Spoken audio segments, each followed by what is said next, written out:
दोस्तों कैसे हैं। उम्मीद कर रहे हैं कि ठीक एवं स्वस्थ होंगे। दोस्तों मैं ऑब्जेक्टिव क्वेश्चन का सीरीज चला रखा हूं, ठीक ना दोस्तों। तो आप सभी लोगों से यही गुजारिश रहता है कि आप सभी लोग वीडियो को पूरा देखें, क्योंकि ऑब्जेक्टिव क्वेश्चन है और ये ऑब्जेक्टिव क्वेश्चन सीधा आपके एग्जाम में आएगा, ठीक ना दोस्तों। तो चलिए ठीक है, देखते हैं पहला क्वेश्चन क्या है कि कौन सी सबसे छोटी संयुक्त संख्या है। 4 ऑप्शन है, 1 2 3 4। इसमें से कौन संयुक्त संख्या है। तो दोस्तों संयुक्त संख्या उसको कहते हैं जिसका अपवर्तक 2 से ज़्यादा होता है। जैसे 1 का अपवर्तक 1 होगा, 2 का अपवर्तक 1 होगा, 2 होगा, 3 का भी अपवर्तक 1 होगा, 3 होगा, और 4 का अपवर्तक निकालते हैं तो 1 2 और 4। देखिए 2 गो से ज़्यादा अपवर्तक 4 का आ रहा है नहीं, तो इसका मतलब है कि संयुक्त संख्या यही 4 होगा। इसका परिभाषा है कि किसी संख्या का अपवर्तक 2 से ज़्यादा होता है तो वह संयुक्त संख्या होता है, ठीक है। तो इस हिसाब से अब आप समझिए कि आपका संयुक्त संख्या इसमें से कौन होगा, डी होगा, ठीक ना, यानी 4 होगा। अगला क्वेश्चन देखते हैं दोस्तों कि पाई है एक अपरिमेय संख्या की, एक पूर्णांक संख्या की, एक परिमेय संख्या की, इनमें से कोई नहीं। तो दोस्तों पाई जो है ना वह एक अपरिमेय संख्या है। क्या है, पाई एक अपरिमेय संख्या है, ठीक ना दोस्तों। यहाँ सही ऑप्शन आपका ए हो जाएगा।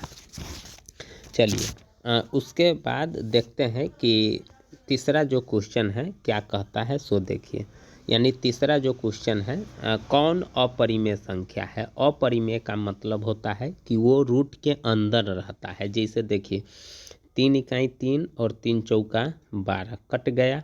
अब रूट के अंदर 1/4 आएगा, तो 1 का वर्गमूल 1 होगा और 4 का वर्गमूल 2 होगा। तो ये परिमेय संख्या है, तो इसका मतलब रूट 3/12 भी परिमेय संख्या है। अब देखिए 2 इकाई 2 और 2 पंचे 10, ये रूट के अंदर आएगा 1/5। तो 1 का वर्गमूल 1 होगा, लेकिन 5 का वर्गमूल नहीं आएगा, ठीक है, नहीं निकलेगा। 7 से 7 कट जाएगा, 1 होगा और 1 का वर्गमूल 1 होगा। और रूट 2 में रूट 2 से गुना कीजिएगा तो 2। ये भी परिमेय संख्या है, ये भी परिमेय संख्या है, ये भी परिमेय संख्या है, लेकिन ये अपरिमेय संख्या है। तो दोस्तों आपका जो ऑप्शन होगा वह कौन हो जाएगा, बी, यानी 2/10 अपरिमेय संख्या है, ठीक है। चलिए उसके बाद देखते हैं कि दो संख्याओं के लस तथा मस बराबर है, तो वो संख्या है अभाज्य की, बराबर की, सहभाज्य की, संयुक्त, ठीक है ना।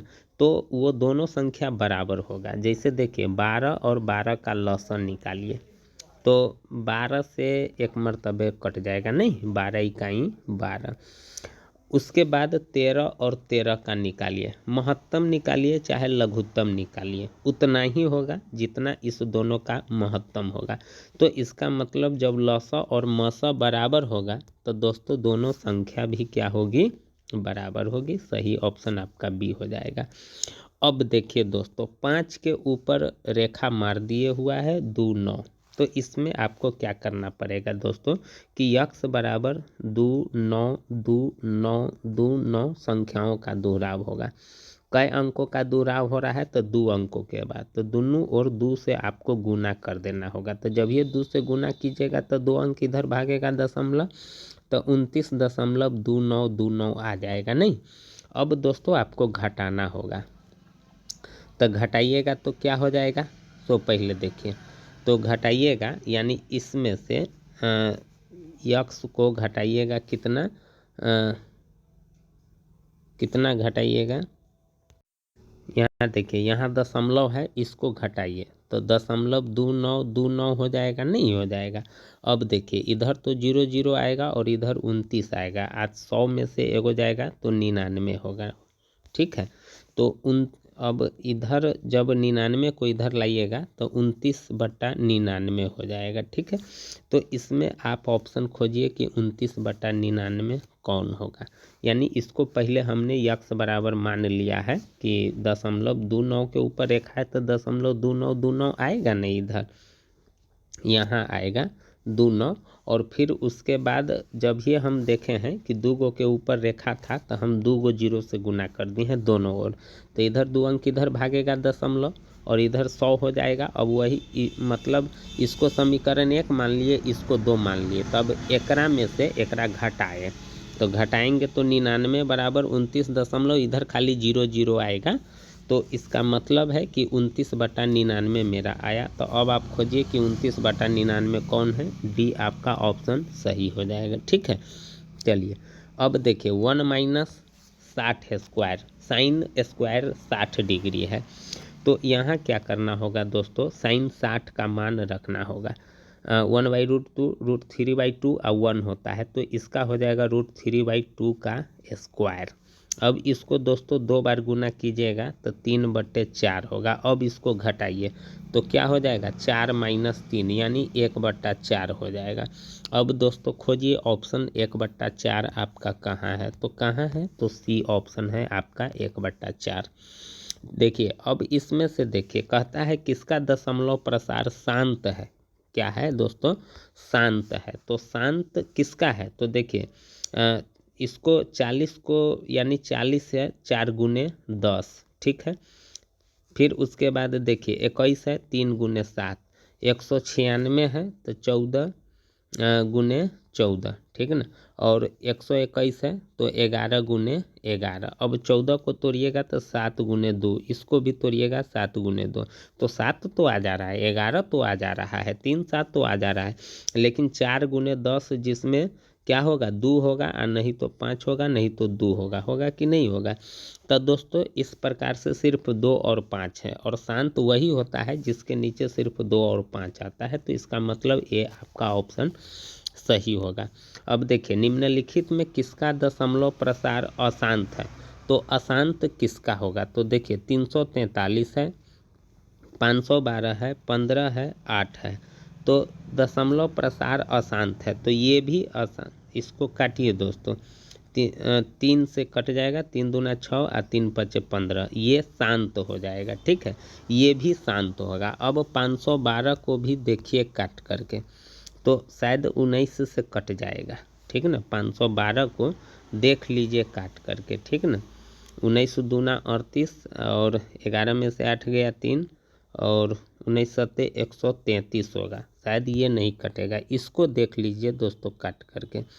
तो इसका मतलब अशांत लगता है यही सी होगा, 19/512, काहे कि हो सके कहीं ये भी 31 से कट जाएगा, 343 काट करके देख लीजिए। इसका सही ऑप्शन आपका 19/512 हो जाएगा।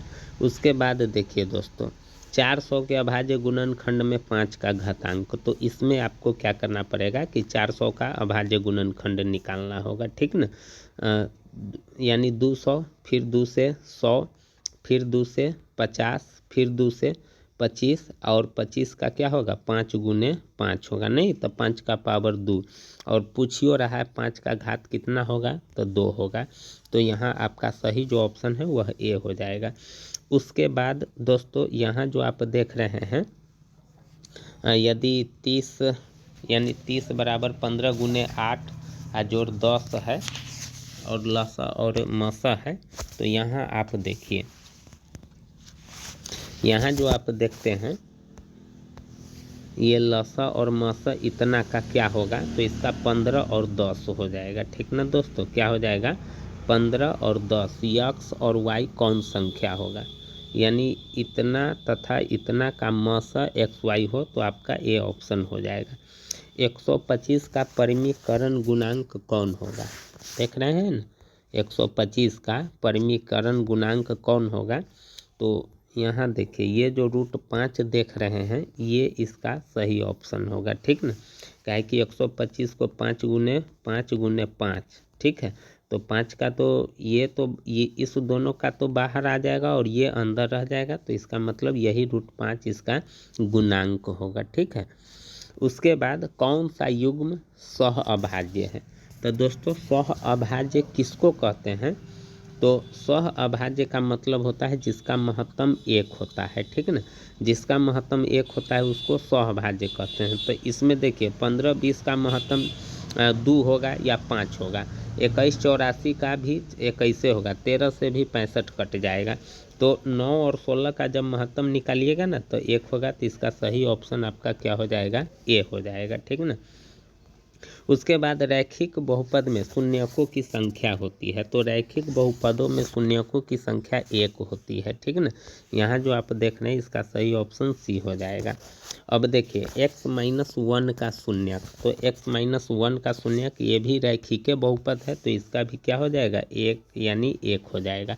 तो दोस्तों इस प्रकार से ऑब्जेक्टिव क्वेश्चन को सॉल्व करके आंसर लाते हैं। तो अगर आपको अच्छा लगे तो ज़रूर मेरे वीडियो को लाइक कीजिएगा और चैनल को भी ज़रूर सब्सक्राइब कीजिएगा। और कल फिर मिलेंगे एक नए वीडियो में, तब तक के लिए थैंक यू दोस्तों।